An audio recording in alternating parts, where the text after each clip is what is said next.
Welcome back to our final rendition of the Rocket Sports Report for the semester. As usual, I am Assistant Sports Editor of the Rocket, Jordyn Bennett. And I'm the Sports Editor, Cody Nespor. We have a couple special guests tonight that are going to help us go through the news of sports. That is Joe Nania, the Sports Director at WSRU-FM 88.1, and Justin Kraus, the future Sports Editor of the Rocket. Thanks for coming on, gentlemen. Yeah, we really appreciate it. To start off, we're going to start with the baseball team. So right now they sit at 23-15, 14-9 in the conference, and they're tied for second in the PSAC West. It's looking like they're going to make playoffs. There's 6 games, or 4, maybe 5 games left. But, however, everything's not great. They are currently playing without a 4th starter, basically. That role was going to be filled by junior Tyler Markovic. He hasn't been able to be healthy this year, and finally Coach Jeff Messer shut him down. So we're going to take a look at possible replacements for Tyler, and we're going to talk about what each of them can bring. So if we look at the stats now, Justin, looking at these 3 guys, is there anyone that stands out to you as an obvious choice to fill that 4th starter role? Well, as far as obvious goes, I really don't think so. Now, all 3 of these guys, they have something unique that they can bring to the table. But for me, the guy who I think it was going to be is Jay Cortez. The reason why is because he's been able to come out of long relief in the bullpen this year and be effective. You see, he has the lowest ERA out of all 3 of them. And that's going to be really big because if you're looking for a 4th starter, you're not looking for anybody to be anything spectacular. What they're looking for is somebody who's going to be able to go out there and give them 3 or 4 quality innings. And Cortez, as a guy who started out the year as long relief, I think he'll be able to do it. That said, a guy like Trevor Adkins, he's more of a power pitcher. He brings that dynamic into it. Anastas has a different dynamic to him where he has been more of a middle reliever. So he could be a good guy for a start, but then they would have to have somebody in long relief like Cortez. So it really comes down to what they're looking to get out of him. Nobody is a really obvious choice, and that is a very big difficulty for Coach Jeff Messer in deciding who he's going to bring on as the 4th starter. Yeah, when I look at these 3 guys, they're all sophomores. None of them have a ton of experience. Atkins has made the most starts this year with 5, but he didn't pitch last year. So, you know, it's a hard point. I look at a guy like Chris Anastas in 15 walks in, I think it was 10 and a third innings. You cannot put that many guys on base. So when you look at this, I don't know, Joe, when you look at these 3 guys, does any one of them stand out to you? You know, like he said, going off what he said, I really don't feel that one of them stands out to me. I feel like all 3 of them could be a factor, but at the end of the day, you got to choose one. And I'm gonna, go off of what he said and say Jay Cortez as the number one choice for the 4th starter here. And also Trevor Adkins and Kristen Assis, not bad choices either. They could also come out of the bullpen, as he said. Not much different of an opinion, from what Justin said here. And right now you got Pantuso coming out with a 3.6 ERA, strikes out a lot of batters. And, he's just been rock solid this year, and he's going to come back for his senior years. And, so not much bad things to look forward to coming up for, the baseball team, even coming from next year standpoint. Yeah. Well, that's what makes it especially kind of frustrating, because they have 3 really good pitchers. Obviously, Pantuso's the headliner. He's probably one of the top 3 or 5 guys in the conference. And then Falashino, he has that experience. He's been very good this year. And even Matt Gordon, he pitches better than his numbers are. When you watch the game, he pitches better than the numbers indicate. Right. So that's really what's frustrating, don't you think, Jordyn? Oh, no, it definitely is. Rock baseball has had its ups and downs, but with Pantuso, he is definitely a guaranteed guy. And, he's been really effective throughout the years. You can't deny 9 starts with 74 strikeouts. They are absolutely amazing numbers. But I actually am looking forward to see what Matt Gordon does next year, helping out in that area. So those are 2 I'm very much looking forward to seeing. But as for Trevor Adkins, that would probably be my go-to guy to put in as that 4th starter. I mean, numbers-wise, he may have not pitched last year, but this year he comes from 5 starts, 16 strikeouts. That's incredible numbers, and he's closest to probably anyone else who is already currently starting. So I'd really look forward to seeing what he can do in the future as well. Right. I'd probably go with Adkins, too. The problem with him is when we've seen him, Justin and I, when we've gone to the games and seen him pitch, he seems to struggle getting out of the first couple of innings. And if you can't do that, then you have to bring in the relievers, and your bullpen gets taxed. And that, pitching the 4th game of a 4-game series, the bullpen's probably not full. So that would be my only concern with him. Like, I would say all 3 of them are pretty similar, but it might just be a hot hand thing. But that all being said, there's only 4 games left, so until playoffs. So this probably won't be a huge factor moving forward, but it is definitely something to look at. Yeah, that's the thing is if they would have had this problem, all year they have been looking for a fourth starter, it could have impacted them a lot more. Both only 4 games left. You're trying to pull somebody out of the bullpen every time, and that's the really frustrating part is all 3 of these guys coming out of the bullpen, they're all very good as bullpen guys, and then you pull them out to be a starter. They're not fantastic as a starter, but they're good bullpen guys. However, like you said, only 4 games left. This issue should become a non-issue in the playoffs because then all 3 of these guys, you can just have them come out of the bullpen. You can leave the starts to Pantuso, Falashino, and Gordon, and if you have those 3 guys starting games for you, they're not going to be very dangerous. Yeah. All right. All right, let's flip it over to softball. So what are we looking into? Most important player moving forward. They finished the season 17 and 24, 7 and 13 within the conference, which is 5th in the PSAC West. So who are some players that really stuck out to you guys? I really have been looking at Brooke Dawson, who's been doing some incredible things throughout this entire season. 2.43 ERA. She's doing some amazing things. 90 strikeouts. She's really doing some great things. Who have you guys been looking at? Well, for me, Jordan, it's junior outfielder Emily Nagel. And the reason I say this is because she's batting .444. I mean, just straight impressive. You got 13 RBIs, 26 runs, and she broke the single-season hits record for Slippery Rock. So I'm looking for her moving forward. She's going to be a senior next year, and I think she's really just going to keep on improving. That's the way, I look at it. When I look at it, I look at the younger players. Obviously, Nagel was a leader on the team this year, and she will be next year. But if they want to improve in the conference and get better and make the playoffs, you've got to look at some of the younger players who will be improving next year. So I look at the sophomore second baseman Megan Brown, and if we look at her numbers, she played pretty much all year, but she really turned it on in the last half. So in the first 20 games, she had 20 hits, a .290 average, and 7 multi-hit games. And then just in the last 18 games, she had 21 hits, a .350 average, in 8 multi-hit games. So if she can keep on that track of improving with the bat, I think she will be a big cog in the offense moving forward. She was one of the better hitters all year, but just that improvement in the second half really stood out to me to where she might make that jump into a really, really good player next year. Much more impressive in the second half, and with that, she's only a sophomore going in with 2 more seasons. Hopefully she can take that momentum and bring it forward. But Justin, who are you looking forward to seeing, and who has really been impressing you this year? Well, speaking on people who are really turning on for the second half of the season, I'm going with more of a dark horse. Freshman outfielder Alexa Guglielmino. Now, she played a lot of the season as a freshman, which is already impressive to start, but then the last 8 games, she really started doing some incredible things. .333 batting average, driving in 5 runs, and scoring 4. Throughout the whole year, she only had 9 RBIs and scored 10 runs, .216 average. Pretty average numbers for a freshman outfielder. But then those last 8 games, she really started to show that she could be one of the leaders for next year. And she's only going to be a sophomore next year. So that is a really great thing to look at for her, is that she might be a very important piece. Because if you have these people like Nagel and Brooke Dawson, who are going to bring it every single day, having those people come through that could be the secondary players that are going to be very good for you is a really big key for the Rock next year. When I look at Alexa, the numbers on the season are not going to impress. .216 average for the whole year, that's not going to impress anybody. But looking at how she turned it on late, as a freshman, she gets that experience all year, and she accumulates all the at-bats, and then she starts performing well. That's a good trend upwards, and that's something really good to see. It shows a lot of maturity for a freshman, too.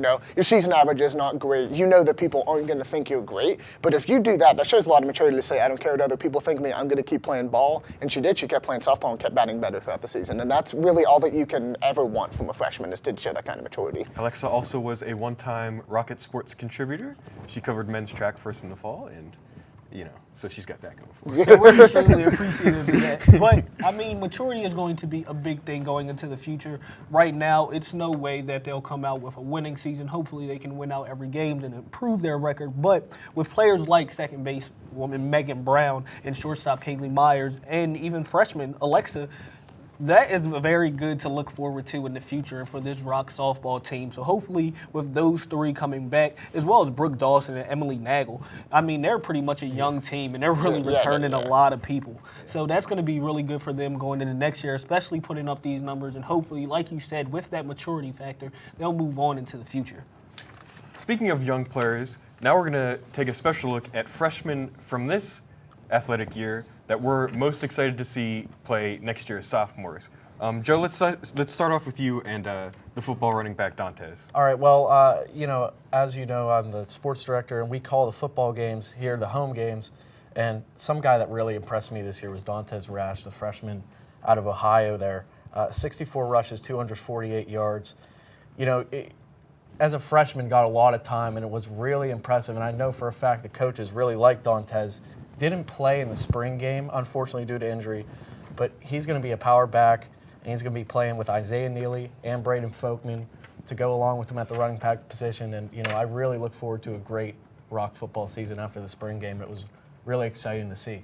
What I like about Rash is he only got one start this year. But if you look at that one start, it was against Mercyhurst. He carried the ball 21 times. He was the bell cow. He was an absolute beast in that 2 game. touchdowns and over 100 yards in his first start. And I thought he actually got underutilized once Isaiah Neely came back. Right. But I understand, obviously, he's a great running back in himself, and Dontez was young.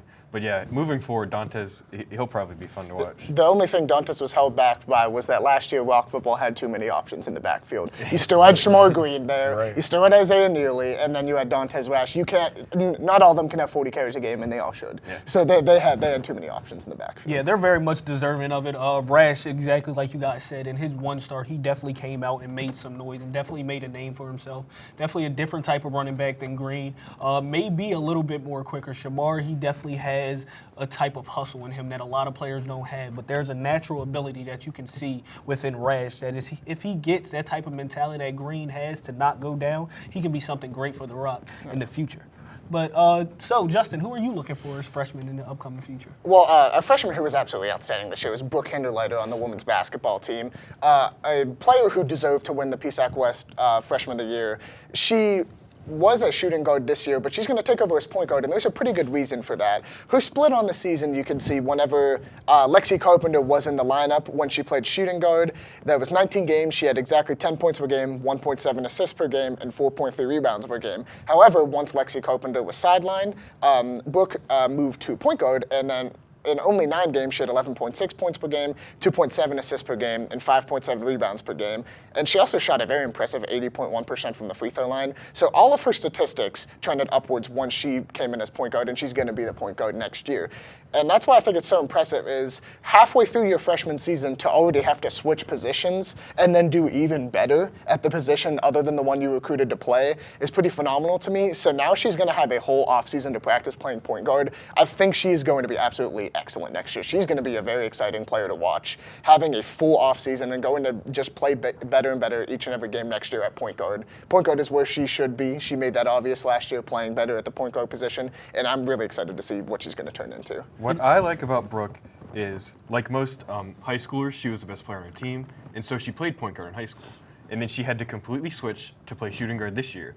But then all PSAC, all-American talent, Lexi Carpenter goes down, and it's all of a sudden, all right, Brooke, this is your first year. Now you have to lead the offense. And she stepped up. She scored more points. She had more assists. She had more rebounds. And then the ones that you didn't talk about is she took more shots. Yeah. And she made more shots. See, And Cody, so- that just goes to show exactly the type of player she is. You know, with Lexi Carpenter gone, you're going to need somebody to be that replacement, and Brooke seems like she'll be that person. You know, it's kind of early to call, and you never know what could happen over the next year. You never want to jinx it, but she seems like she can step into that role of Lexi Carpenter, who was lights out at one point this year, and being a freshman who stepped up when Lexi Carpenter left, it seems like she's going to be the one to do it. Absolutely. So my pick for the freshman I'm most excited for, I'm going to the tennis team, and I'm going with Lacey Cohen. She just won PSAC West Freshman of the Year, and boy, did she deserve it. Lacey played #1 singles and on the #1 doubles pairing all year against very stiff PSAC West challenge. She finished an even 13-13 in singles and 16-11 in doubles. And you have to remember, with the injuries tennis had, she was mixing doubles partners a lot. So to be 5 games over 500 with not a solid doubles partner as a freshman in the top pairing, to me, that just speaks to how just pure talent she has. Right. I actually talked to the head coach, Matt Meredith, this morning, and he talked, obviously Nina Barbano and Carla were both sidelined this year. He talked about how without those two high-level talents to kind of push Lacey, that she kind of fell behind this year to where he expected her to be. So, you know, if she's going to put up these kind of performances at the top spot, underperforming to what the coach can think, you know, what can she do next year? What can she do as a junior? What can she do 3 years down the line? That's really exciting for me to look at the potential there because of the results she's already had. Right. All right. So we're going to be here a little bit because I have three, and it's very hard to choose. Starting out with the women's lacrosse team, you have Cheyenne Toomer and Tori Penders, who have been absolutely amazing. Now, Toomer didn't get as much play as Penders, but she had 11 goals, 13 assists, which attributed to 24 points. And she had 18 ground balls and caused 10 turnovers. Toomer definitely made her presence known on the lacrosse field, but I really like Tori Penders. She started all 18 games, had 10 goals and 2 assists.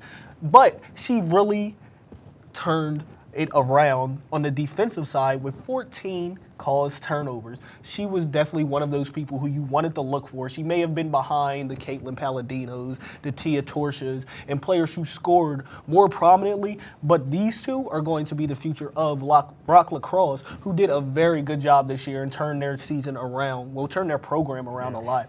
But my other one goes into men's track. Look at Ian Nees. 60-meter dash, he ran a 6.92, which placed third at indoor PSACs, and then in the 60-meter hurdles, he came back and came in second at 8.18, which was also NCAA provisionals. As a freshman, to compete on the level with people who have been training outside of high school for years and be able to come in and rank amongst the best in your conference is a huge deal. Well, I look at Ian, and it's kind of like Lacey, to where Ian has the talent right now.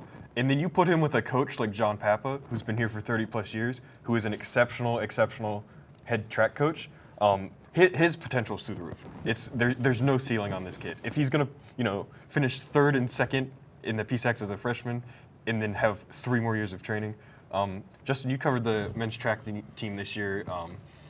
Did Papa ever say anything about Ian or his? Papa always talked about Ian because he always liked to have the mixture of everybody in the classes. He wants to have seniors, juniors, sophomores, and freshmen that are good. And Ian, he said, was one of the freshmen that stood out to him because he did have all this potential coming out of high school, but he didn't have an ego about himself, and he never thought he was going to be the best player, the best athlete for Rock Track, and that contributed a lot to his success. He came in, he wanted to be a teammate, and that helped him out a lot to be able to already come in third and second at indoor PSACs, and now next week, he has some time and a chance to do that again at outdoor PSAC championships. What he did was fantastic, and Papa really liked his work ethic, being a freshman, already being on top of his game, wanting to be a team player, and now he has 7 more semesters of running track for the Rock. And so what he's going to be able to do, we won't be able to tell, like you said, his potential's through the roof. And then you look at these 2 lacrosse girls. It's kind of a shame the PSAC doesn't do an all-freshman team, because they'd be on it. Yeah.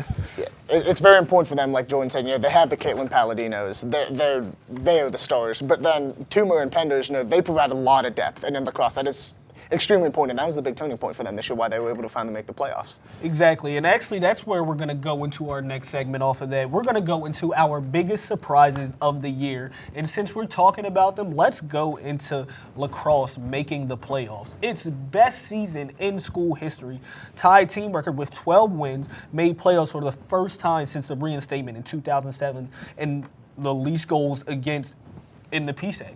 They did some amazing things. So outside of the freshmen, like we said, without them, they really wouldn't have been able to do much. But there were players who came over them that really turned it on and turned it up for that team. So, starting out with senior Caitlin Palladino, who was once our athlete of the month. She had 32 goals, 12 assists, which contributed to 44 points. She led the team and was clearly who the team got around when it came time to really do some great, amazing things. But outside of that, Tia Torsha was not far behind. Now, she had 41 points, but she was the team leader in goals with 38, and the rest of her points came from 3 assists. And then again, we go back to talking about Cheyenne Toomer, who we mentioned before, a huge part and contribution to this team.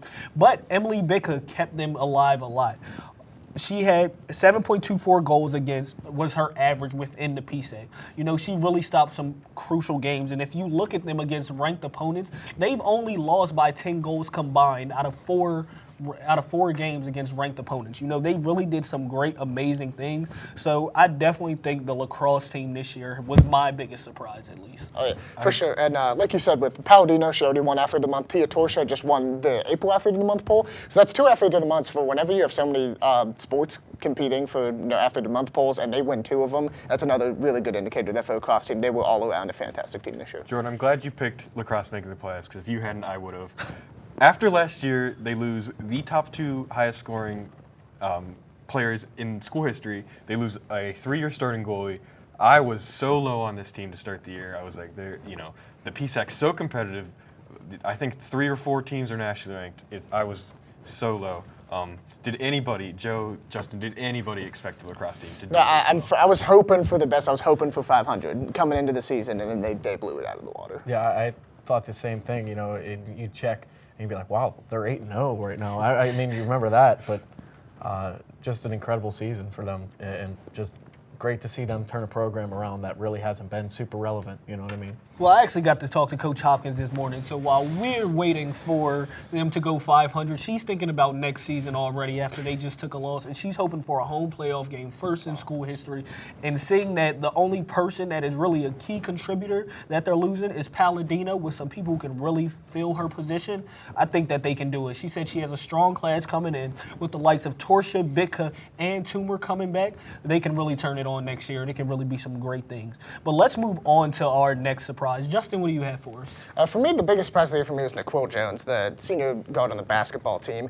The biggest reason why is because last year he didn't get to start every game. He only played 15 minutes per game, 6.2 points a game, 1 assist a game, 67% from the line. His assist to turnover ratio was only about 50%. So, very average numbers for a bench guy. But then he comes out this year. He led the team in scoring at 14.2 points per game. He led the team in assists with 82. And then he also tied George Chase for the lead in free throw percentage at 80%. And the biggest thing to me was he had just as many assists as turnovers, 82 assists, 81 turnovers. That's huge for a team like the Rock, where head coach Kevin Reynolds has always said they struggle with turnovers and they struggle with free throw percentage. Every single game I talked to him, he said those two things, free throw percentage, turnovers. And Niquil was able to do well in both those areas. So for a player to do very well in the 2 areas that the coach singles out as problem areas is fantastic. And just to have a comparison, whenever he was only a junior and he didn't start, the point guard that played that year had 105 turnovers, and Niquil reduced that to 81 this year while having more assists. So for me, that was completely huge. He was a really big reason why the Rock was able to get to the playoffs. Unfortunately, lost in the first round, but they had a lot of great moments on that year, and Niquil was a big part of that, I think. Yeah, it was great watching Niquil, and I got to follow that the entire season. And watching Niquil, it was really one of those guys who put the ball in my hand, coach. Like, that's the type of guy you want on the court. If he wasn't on, everybody else would pick him up, and you could tell if he wasn't on, because those are the games that they would struggle in. But when Niquil Jones was playing his best basketball, that is when the Rock was at his highest. And I think that he's improved a lot. It's unfortunate that it was his last season, but he went out with a bang. As a senior, he just left everything on the court every game, and you saw it in 14 points per game and 82 assists on the year. You saw he left everything on the court. Absolutely. Joe, you cover the men's basketball team. Absolutely. Yeah. So when you look at somebody like Niquil, who didn't play a lot the year before and then comes out this year, from your point of view, what's that like? Early on in the year, I really didn't think it was going to be Niquil. I thought it was going to be a guy like Jordan Morrow or Kyrie Wooten going to be the scoring guys on the team. And, boy, was I wrong, because Niquil Jones just absolutely turned it on. And whenever he was on, like you said, Jordan, like you said, Justin, he was just absolutely hard to stop. I mean, he would just drive to the bucket, give great passes off to the big men. I mean, he really just did it all his senior year. And I was talking, I really think he has a chance not to go to the NBA, of course, but like if he wants to play overseas or something, he definitely has the talent to. I mean, I truly believe that. Yeah. That's one thing Rock Basketball and Reynolds has been a great job at doing over the past couple years, is putting players overseas and giving them opportunities that may not be the NBA, but still live out their dreams. So you have to commend Coach Reynolds and anyone else who partakes in that for getting his players where they want to go and for getting them in the limelight. But best of luck to Jones and his future. For my surprise, I'm gonna go with stay with basketball. I'm gonna go with Krista Pietropola, a junior on the women's team, and I'm gonna go with her 3-point shooting. She led the team in 3-pointers made and 3-pointers attempted, and she was second on the team in percentage. Now, when I say 3-point shooting, I'm talking about volume shooting. She attempted 129 threes, and she made 43 of them. When you have one job on the court, which hers was to shoot threes, and you can do that well, that's going to stand out. That stood out to me. Now, I say that's a surprise because if you look, she started at Youngstown State. She did not play often. She did not play very well. And then she came here last year. She put up 19 threes on 65 attempts. That's under 300 for shooting percentage. And then this year she comes out, she drops 43 threes on basically 130 attempts for 330%. That kind of perimeter shooting, it's paramount to basketball, women's or men's. And then for her to be able to do that, that was surprising to me. You know, she is improving, but, you know, we'd like to see that consistency, of course. She only improved about 3 or 4%, which isn't bad, but she also shot a lot more, shot twice as much as she did in the previous year, and made twice to 3 times as many shots, which is amazing. But for that team to improve and for her to help a very poor women's basketball team this year, it's going to take a lot, and that three-point shooting is going to improve. But as you can see, as she gets older and as she gets better and practices more, hopefully with this off-season, that can go up another 3 to 4% because a 37% shooting from the three is absolutely amazing. You think if she can make 3 or 4% more and still take 30 more, even if it's just 30 more, that's good. You know, one more three made every game can swing an entire game. Absolutely. So, yeah. All right, Joe, let's swing it back to you and go back to the football team. All right, back to the football team. My biggest surprise of the year is a guy named Kyle Hall playing defensive back for the football team. Kind of really came out of nowhere. Pretty silent most of the season.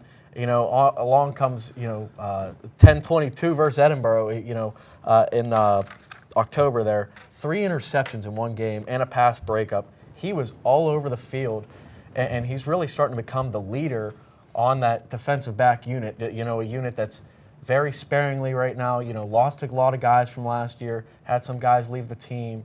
Titus Howard going to tried to go to the draft, but got signed by the Kansas City Chiefs. We'll talk about that later. But this is the guy that can be the leader next year for the defensive back unit. He's the only returning DB for 2017. So that's the guy that surprised me most, really came out of nowhere, and looking for big things next year. I remember that Edinburgh game. I was on the sideline. Unfortunately, they didn't win. That was the heartbreaking home win streak. game. But I just remember for the 3rd interception, I was like, "That's not Kyle, is it? That's not Kyle Hall." Yeah. He's gonna be big this year. Like you said, the only returning DB. They lost all 4 of their starters, and it's gonna be a lot of young guys. Yeah, he's the only one with experience. Kyle is, a big body player, definitely a great filler for, the Derek Fulmore and the Kevin Green, who Kevin was a hard hitter. Derek, he was your great guy in coverage, and he did some amazing things in coverage. Derek plagued by injury, Kevin plagued by injury over his career, so hopefully Kyle can be more efficient within these years. But, moving on to our quick hits, and not only are we in football and talking about defensive backs already, let's kick it off with the signing of Titus Howard. So the quick hits portion, we're going to be more or less analyzing what we think should have actually happened. Now, Howard just signed to the Kansas City Chiefs, and with that signing, he didn't go in the draft like he entered and like we talked about before, but he was signed as an undrafted free agent, which still has a great opportunity. Corey Tucker had the opportunity last year, but gentlemen, do you feel that Howard is deserving of this opportunity, and do you think he is NFL ready and worthy?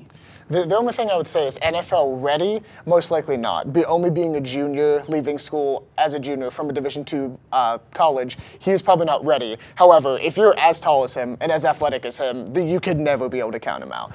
He'll be able to cover anybody in the league with how tall he is, how lanky he is. He can break up passes from pretty much anybody. So, like I said, the extra year in college might have benefited him, but he made his decision. He left, and it worked out for him. Now he's signed with the Kansas City Chiefs. He's always going to have a chance with how athletic he is. Originally when I was thinking about this, I was going to say he should have stayed in school another year, develop, and then maybe get drafted then, but probably definitely still sign undrafted. And I thought about it a little bit more. He, at Slippery Rock, when he was on the field, teams didn't throw at him. He was that good in coverage. So, to me, basically in the PSAC and in Division II, I don't think if he stayed for next year, I don't think he would play so much better.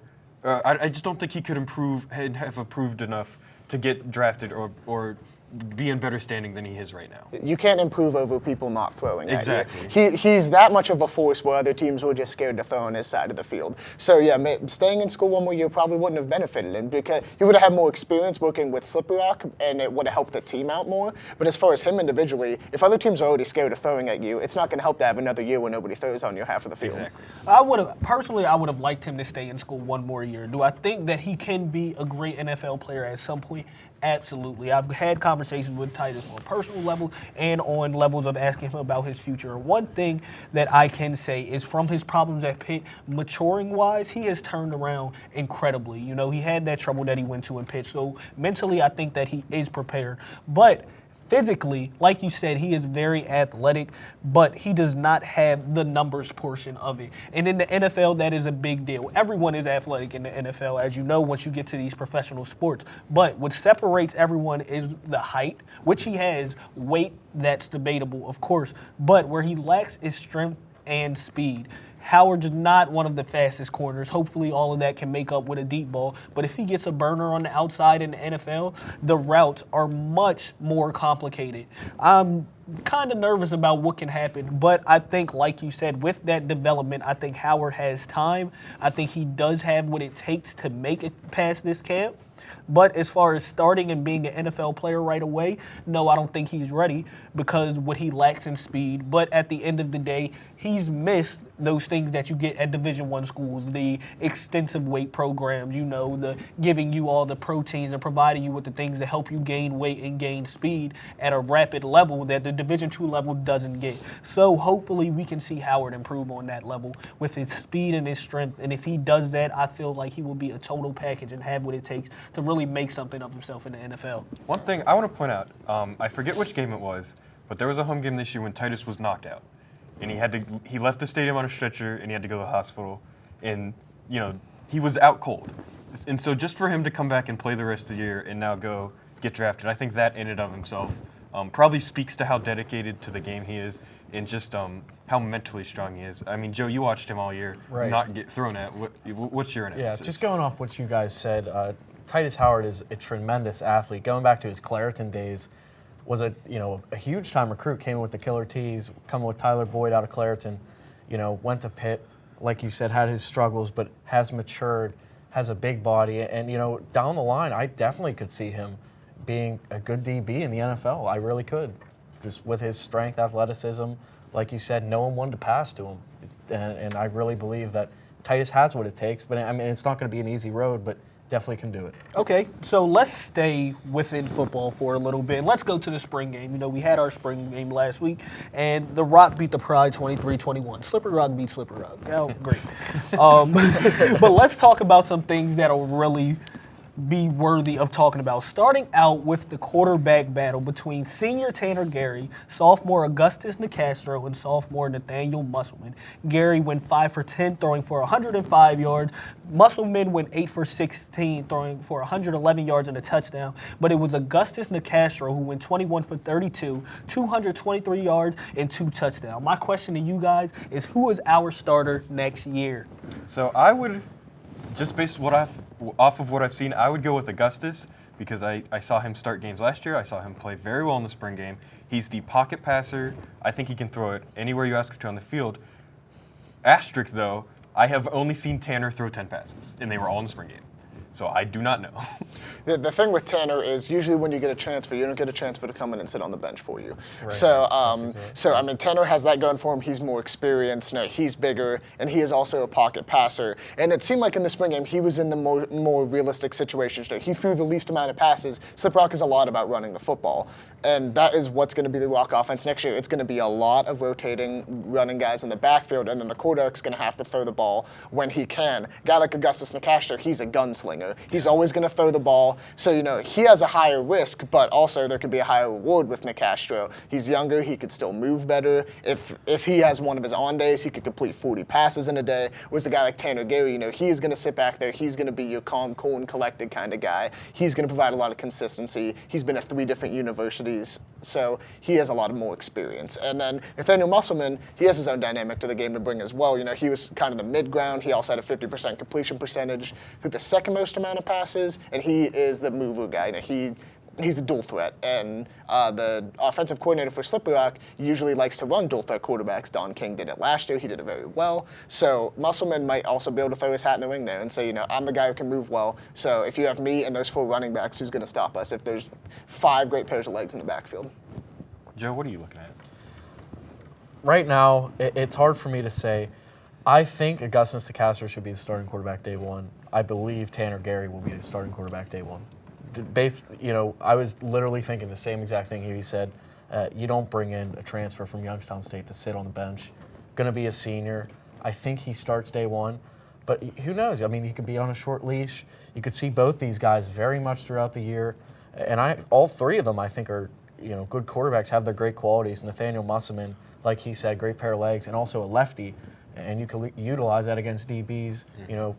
And I think they're all three are great options, but I believe Tanner Gary is going to start out next year. And this is my prediction right here. For me, Gary's the guy, and it's not because he has anything that these other players don't have. I think Nicastro, we saw more of him because he has the most to prove. We saw Musselman in the previous year. Gary, obviously, his transfer school. But Nicastro, he didn't have anything with the Rock. But who I'm really looking at is Tanner Gary. If you look at the last 4 years, we haven't seen a starting quarterback that wasn't a transfer student. Even when we had the talent of people like Zach Newsock, who could have easily done the job within the last 2 years, you see people like Don King and Dante Nania who came in with no idea what the system is, but of course they were the guy that was chosen. Fernania was much more successful than King, but it's just the history of Rock football to see a starter from a different university come in. And it's not necessarily a bad thing, but, it could be bad in the future if you wanted to have a leader who is very used and accustomed to the team. But another big deal, I think, is going to be wide receivers. It's going to change a lot. Cornelius Ray was prominent the last 2 seasons, being one of the most prolific and is on the all-time leaders list for receptions, yards, touchdowns, anything you can think of with receiving. Cornelius Ray has been the guy. But him and Dakota Clanagan, a sophomore, combined had 5 receptions in less than 50 yards, which is very unusual from the slot, especially looking at this guy. But you look at a new guy like Landon Yerdy, again, a transfer who comes in with 6 catches and 72 yards, and then go back to your outside, Marcus Johnson, who really came in a lot last year with 4 catches for 96 yards and a touchdown. It's going to change the dynamic of Rock football, and I think that Yerdy is going to step in being a very fast guy, much faster than Rock football is used to. He's going to step in and get his opportunity. Johnson's going to be just as prolific on the outside. And I'm really looking forward to Matt Schaefer. He left after his redshirt freshman year, had an injury where, he kind of decided he couldn't throw again and moved to wide receiver. Now, you see that, and that transition, for some is very hard. But Schaefer came in, had 3 catches for 59 yards and a touchdown. You don't see that from a lot of guys, but it shows that the kid's just an all-around athlete, and I'm excited to see what he can do. For me, you look at Marcus Johnson. He's wide receiver 1. He did that last year, I think 800 yards, 13 touchdowns. He is your primary receiver. Slot's going to be good. Slot's always good. Last year was Drew Scales, Leroy McClain. This year, Millie Ray, Dakota Clanagan. You're very high on him. Landon Yerdy from Akron, a Division I talent.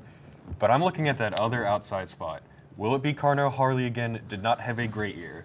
I don't know if they have somebody with the size who can play opposite Marcus Johnson on the other side, but Carnell's young. He's got the size. If he can develop his catching skills, I think he could be very good. But again, I don't know. Another guy is Andrew Bridgeforth. He's a senior. He is also on the outside, but like you said, Carnell Harley, his big weakness is his hands. Bridgeforth he's just overall, he doesn't have the athleticism that a guy like Carnell Harley has. Bridgeforth is tall. He is an outside receiver, but Carnell Harley is as tall as a skyscraper. Yeah. He can catch a ball over anybody. And Bridgeforth, he's been in Slippery Rock a long time, however. He's been here since 2012, and this is finally his senior season on the football team. I'm looking for him to get a lot more receptions than he did last year. Last year, I'm pretty sure he was under 20 receptions for the whole year. He was not a big piece. He could be this year, though, because like you said, they're looking for someone to match Marcus Johnson, because other teams are obviously going to double up Marcus Johnson every single game this year. They just have to. So if you're just going to need a guy who's going to be able to get away every couple of plays to keep the pace going, because you're going to throw the ball to Marcus Johnson a lot. You're going to run the ball a lot. They need somebody like that, and Andrew Bridgeforth might be the guy with his experience that they might look to. You look, when they double Marcus Johnson, that's when the guys in the slot become so important. But then if they have a lot of plays, if they play zone over the middle, then you have to look to that other outside receiver, or maybe tight end. We haven't seen tight ends used basically at all the last couple of years. I know they have a couple on the roster that probably should have gotten more playing time last year. Maybe they will. Yeah, that's all we want to see from Harley. You know, more consistency. I think you can't do anything when you have a guy that looks over your entire team and is as tall as all your linemen. But that consistency really needs to change. The kid is good. He can run some routes. We've seen him do it. We just need him to catch the ball, which he has the capability of doing with his rock all season. But that is obviously up to him and how hard he works in his all season if he wants to see the field. And with somebody like Schaefer coming up, and as a quarterback, with the ball being in your hands all the time, catching comes natural to most quarterbacks. So Schaefer has the hands aspect that Harley doesn't have. But like we all have talked about, that height is a big difference. But of course, we can't talk about rock football without mentioning Marcus Martin. Martin is rock football. You know, you want to talk about your Shamar Greens, who have done some absolutely amazing things. You can go down the list of rock football players over the years, but who else who we talk about more than Marcus Martin? And you know what? Honestly, it's no need to talk about his numbers or his accolades. The guy's an All-American. Let's just talk about what round he gets drafted at this point, because the kid is an all-around beast. You can't stop him. They ran the opposite direction this year. You know, a few injuries here and there, but nothing that's ever taken him out too long to the point where he hasn't been a factor. And at the end of the day, who wants to run that way, you know? So it's not about if he enters the draft next year, it's where he goes. And unlike Titus, Marcus will be a draft pick next year, hands down. The only thing that might keep him out of the top 3 rounds is he does not have a defined position in the NFL. You know, at Slip Rock, he's the best defensive end in PSAC history. Everybody knows that. He's not going to be able to play defensive end in the NFL. He is just not big enough. The thing is, he might not be able to play outside linebacker either. He's not fantastic in coverage. He's great in coverage. He's just not maybe NFL ready in coverage. He would be a perfect rush guy in the NFL. You know, they have that tweener position that's developing really big now. Everybody's playing that. That's going to be his position. The only thing is an NFL team going to draft a Division II guy to be their rush backer in the 2nd or 3rd round? That's the only question that I have. Marcus Johnson will be drafted. I mean, Marcus Martin will be drafted next year. Most definitely, absolutely. I look at him for the NFL. I see him as a stand-up defensive end, pin his ears back, go after the quarterback. That's what he does here most of the time. Sometimes he gets in the coverage. But that's what he does here, and he does it very, very well. So here comes the gush fest about Marcus Martin. Probably the best defensive player in school history. Maybe the best defensive player in conference history, and he has a shot at the Division II sack record this year. And if he gets that, I mean, the gushing will never stop. Yeah. Again, like the draft, that record for me, I were to say, is not if it will happen, it's when it will happen, you know? And it's definitely going to be later in the season, but it's going to happen, and I'm really looking forward to seeing that from Martin this year in his final season. Now, you know, another couple quick hits. We talked about lacrosse, and we're going to talk about the next thing pretty briefly. A 5-4 loss to IUP, you know. I got to cover lacrosse a lot. We talked about them a lot, so we're going to stick there very briefly and just say, you know, it was a fantastic season by them, and we can't say that enough. And it's just, you know, I'm really excited to see what they do in the near future. Oh, that's heartbreaking because, you know, a team like that, they start off the year undefeated, however many wins they had in a row to start. And then in the first round of the playoffs, they outshot IUP just into the ground, but their IUP's goalie was too good, and they ended up losing by 1. So that's just heartbreaking. Yeah, I remember last night I was, you know, kept getting the Rock Athletics updates on my phone. You know, they were updating every minute, and I was just kept checking it, like, you know, please lacrosse, pull it out. But, you know, they were just down by 1 goal the whole game, and they just could not pull it out. And, I mean, there's nothing wrong with that. If you get off that many shots on a goalie, and IUP goalie saves that many shots, then that's great for her. You know, she did a tremendous job. It's the best year in Slip Rock lacrosse history. You know, hopefully they can only go up from here. One more big headline. Tennis junior Nina Barbano, unfortunately due to back injury, is going to have to call it quits for her career.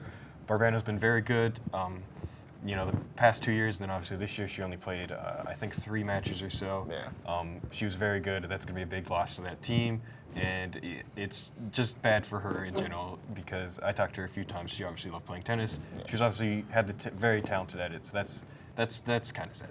Yeah. The last thing we're going to talk about today, next week, the outdoor track PSACs. Who you got? Who you like? Oh, man, I guess I'll start this off. And I hate to show some bias, but I have to show a lot of love and support to one of my fraternity brothers here, Adam Leeper, who is actually, first in triple jump, and it's been pretty consistent. He did it at PSAC indoors. He did it at PSAC outdoors. And, I see him coming back again. I like Neve. Don't see him as a winner, but definitely placing. And then, of course, we have, our throwers and our distant medley, which have always done some great, incredible things. So, and then, of course, Slippery Rock is Pole Vote U. So we got to, shout them out and give some love to them. And somebody's going to come in first.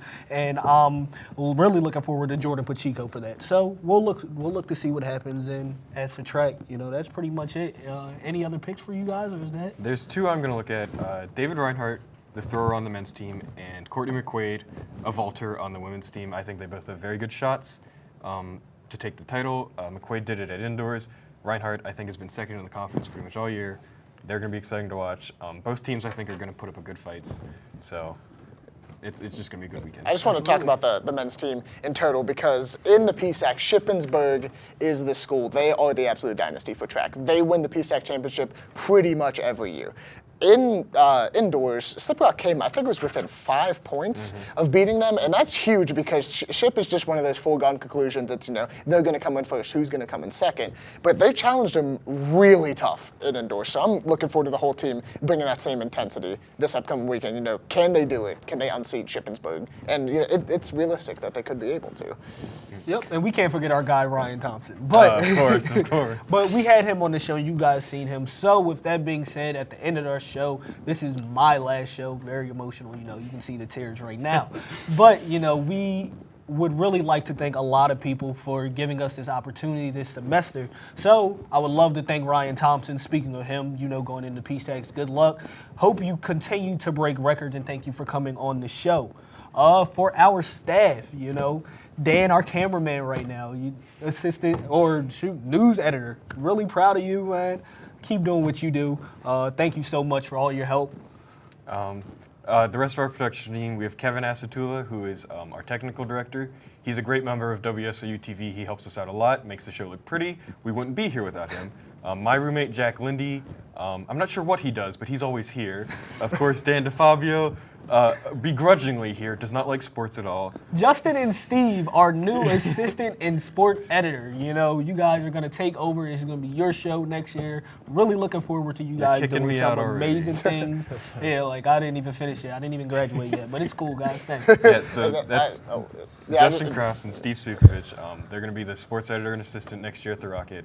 High hopes for both of you. You're going to do good. Yeah, thank you. Yeah. And then thanks, of course, to every member of the Rocket for supporting all of us and every member of WSRU-TV for being two fantastic organizations Absolutely. on campus. We want to thank Joe for coming on today. Thank Thank you so guys. much. And most importantly, first and foremost, Dr. Fleming, who will be taking over as advisor for WSRU-TV and The Rocket next year, for giving us this opportunity to do the WSRU-TV and Rocket first convergence, which is absolutely amazing, and it's going to do great in the journalism world as far as that goes. But the biggest thank you overall has to go to Dr. Mark Zeltner, who has been our advisor for The Rocket and the advisor for The Rocket for several years now, and has created an absolutely amazing newspaper and given us all something to be proud of. He's given me an opportunity to chase my dreams and do the things I love to do, and has been absolutely hilarious in the time period that we've been here. So much appreciation to you, and thank you so much for everything you've done for us. I can't start to thank Dr. Zeltner enough. He's the only reason I've ever gotten into writing. He's the only reason I'm here now. He's the only reason I really have a direction in my life. To pay that back is impossible to do. I can't say thank you enough. I also can't say how disappointed I am that the year I'm EIC is the year he leaves. Couldn't just deal with me, probably. And then Joe, I want to thank you again for coming on this experimental new format and just joining this, Hey, I appreciate you guys having me on. It's been a ton of fun. I'd love to do it again sometime. Absolutely. I really would. I want to give Joe a plug. You can listen to him Sundays from 8 to 10 p.m. on his show Sunday Supper. How many more weeks are you doing that before? This is the last week here, so we're going to do Listen one while you more can. show. So make sure you all stay tuned and listen to Joe's show. But as usual, I'm Jordyn Bennett. I'm Cody Nespor. And you have taken off for The Rocket for the last time this semester. Have a good one.